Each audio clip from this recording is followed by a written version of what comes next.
اللہ الرحمن الرحیم۔ ناظرین السلام علیکم ورحمۃ اللہ۔ ناظرین، یہ کتاب جس کا ٹائٹل ہے فکری و نظریاتی رفتوں تک پہنچانے والی قائد اہل سنت کی 3 اہم تصانیف کا مجموعہ، انوار مولانا قاضی مظہر حسین صاحب رحمۃ اللہ علیہ۔ سنی مذہب حق ہے، حضرت معاویہ کا دفاع حضرت معاویہ رضی اللہ، ہم ماتم کیوں نہیں کرتے۔ ناظرین، ہم آپ کے سامنے ویلاگ پیش کر چکے ہیں اس سے پہلے 77، اور کتاب کا آغاز ہو چکا ہے دفاع حضرت معاویہ رضی اللہ، صفحہ نمبر ہے 85، اور آج ہم اس کا ویلاگ نمبر 78 ہم آپ کے سامنے رکھ رہے ہیں۔ ناظرین، ہماری کوشش ہوگی کہ حضرت قاضی صاحب کی تینوں کتابیں آپ تک پہنچائی جائیں۔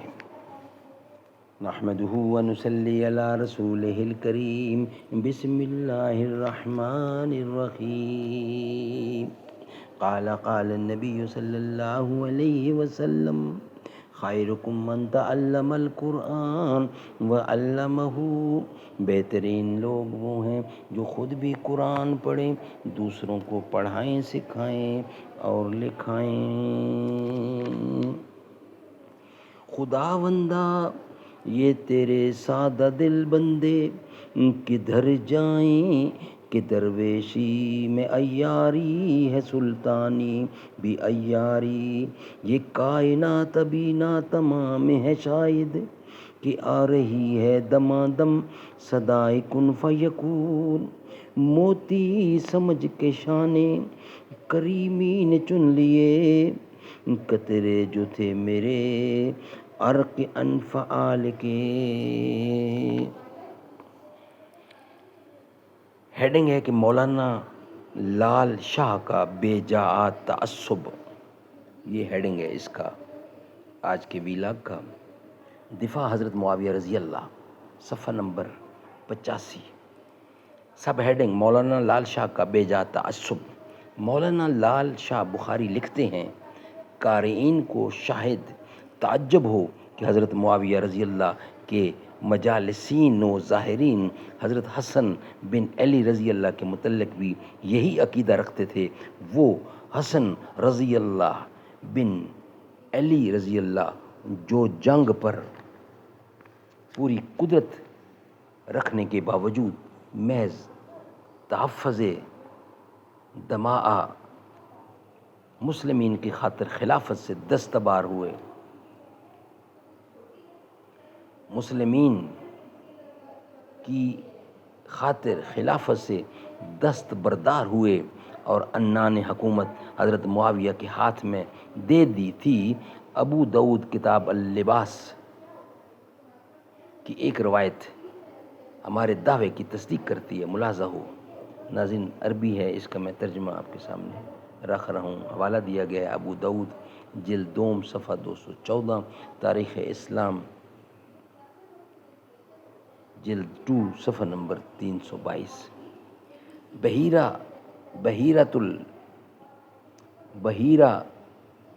بحیرت بن خالد فرماتے ہیں کہ مقدام بن معد، یقرب اور عمر بن اسود اور بنی اسد کا ایک شخص حضرت معاویہ کے پاس گیا۔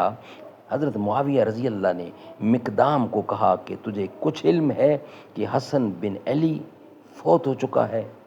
حضرت مقدام نے انا للہ و انا الیہ راجعون کہا۔ فلاں شخص نے سوال کیا، آیا تو وفات حسن کو مصیبت سمجھتا ہے کہ انا للہ کہہ رہا ہے؟ حضرت مقدام نے فرمایا، ہاں، میں کیوں مصیبت نہ سمجھوں کہ حضرت صلی اللہ علیہ وسلم نے اپنی گود میں لے کر فرمایا، یہ مجھ سے ہے اور میں حسین رضی اللہ علی سے ہے، یہ مجھ سے ہے اور حسین علی سے ہے۔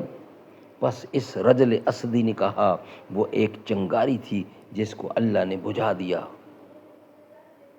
اس روایت میں راوی نے مساخت سے کام لیا اور آتعدہا مصیبتہ کے سائل اور جمرت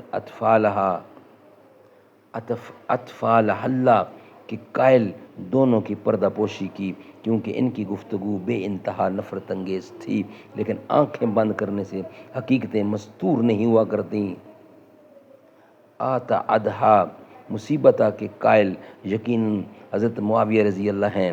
رجل اسدی کا قول برائے طلب تقرب و رضائے معاویہ تھا، جیسا کہ شرح حدیث نے بیان کیا ہے۔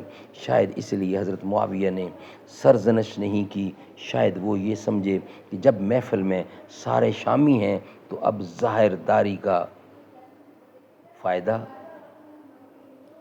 اور بیشا گمام بر کا خالص ست شاہد کے پلنگ خفتہ باشد۔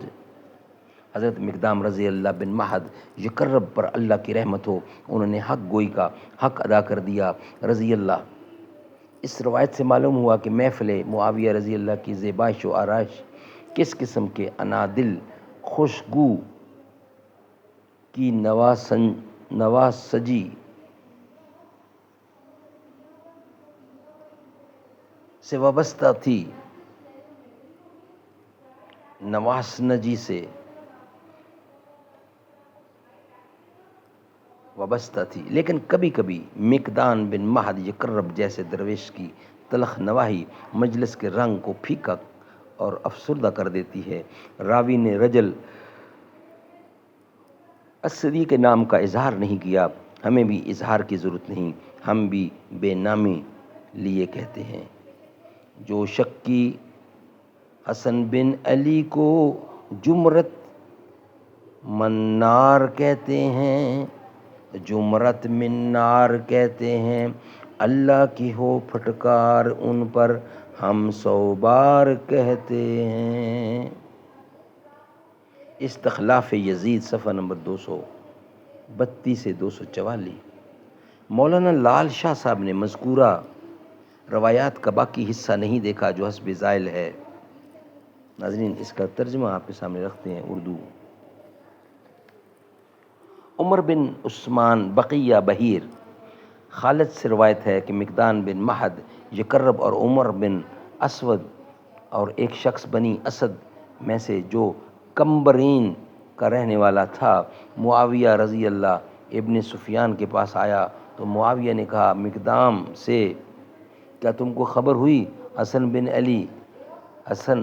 علی حضرت امام حسن کا انتقال ہو گیا؟ مقدام نے یہ سن کر انا للہ و انا الیہ راجعون کہا۔ اس میں وہ شخص بولا کیا یہ بھی تم کوئی مصیبت سمجھے؟ یعنی انا للہ و انا الیہ راجعون تو مصیبت کے نام پر پڑھا جاتا ہے۔ مقدام نے کہا میں کیوں کر اس کو مصیبت نہ سمجھوں، حالانکہ رسول اللہ نے امام حسن کو اپنی گود میں بٹھایا اور فرمایا یہ میرا بچہ ہے، یعنی مجھ پر پڑا ہے، کیونکہ امام حسن رضی اللہ عنہ حضرت صلی اللہ علیہ وسلم کے بہت مشابہ تھے اور حسین علی کے بچے ہیں۔ یہ سن کر اسدی شخص معاویہ کے خوش کرنے کے لیے بولا معاذ اللہ، ایک انگارہ تھا جس کو اللہ نے بجھا دیا۔ مقدام نے کہا لیکن میں تو آج کے دن بغیر تم کو غصہ دلائے ہوئے اور برا بھلا سنائے ہوئے نہ رہوں گا۔ پھر کہا اے معاویہ، اگر میں سچ کہوں تو مجھے سچا کہنا اور جھوٹ بولوں تو جھوٹا کہنا۔ معاویہ نے کہا اچھا میں ایسا ہی کروں گا۔ مقدام نے کہا بھلا خدا کی قسم تم نے حضرت صلی اللہ علیہ وسلم سے سنا ہے آپ منع کرتے تھے سونا پہننے سے؟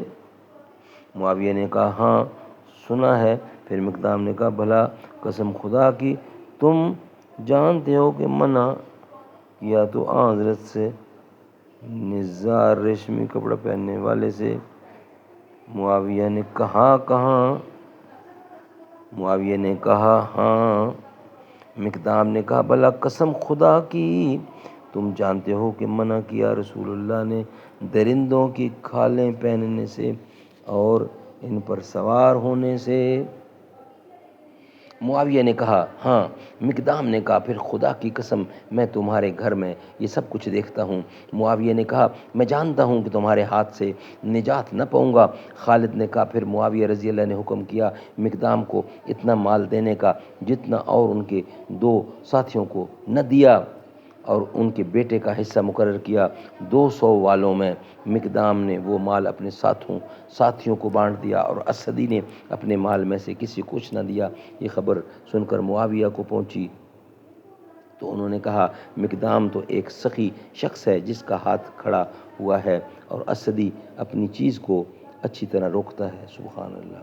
ناظرین، یہ ویلاگیا ہمارا یہاں ہی کمپلیٹ ہوا ہے۔ نیکسٹ انشاءاللہ ویلاگ کے ساتھ ہم آپ کے سامنے حاضر ہوں گے۔ السلام علیکم ورحمۃ اللہ۔